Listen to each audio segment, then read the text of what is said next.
পৃথিবীর সবচেয়ে মধুর সম্পর্ক হলো ভাই বোনের সম্পর্ক, হোক সেটা নিজের কিংবা চাচাতো ভাই বোন। এটা একটা সুন্দর বন্ডিং।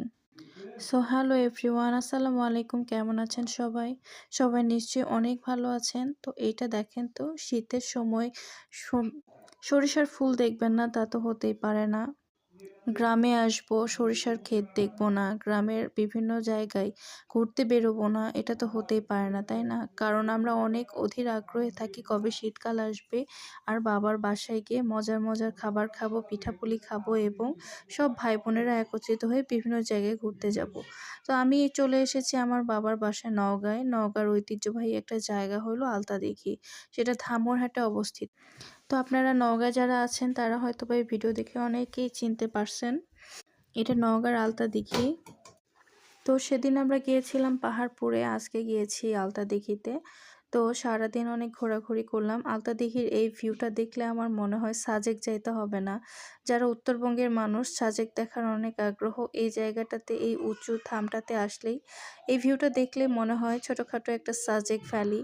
খুবই সুন্দর লাগছিল পেছনের ভিউটা, মনে হচ্ছে আমাজন জঙ্গলে চলে আসছি। শুধু চারিদিকে জঙ্গল আর জঙ্গল। এই বনটার শেষ প্রান্তে অনেক ঐতিহ্য। এই বনের শেষ ওই প্রান্তে আছে ভারত, এপাশে বাংলাদেশ।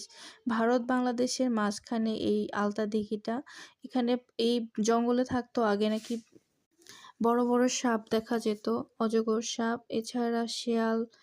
আর এখানে নাকি অনেক বড় বড় বাঘ থাকতো অনেক আগে, তবে এখন আর থাকে না।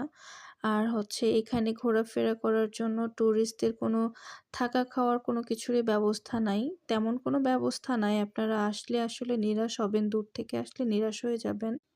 তো যাই হোক, আমরা ঘোরাফেরা করে এখন চলে যাচ্ছিলাম সবাই মিলে। পেটে খুব ক্ষুধা, সকাল থেকে না খেয়ে আসছি।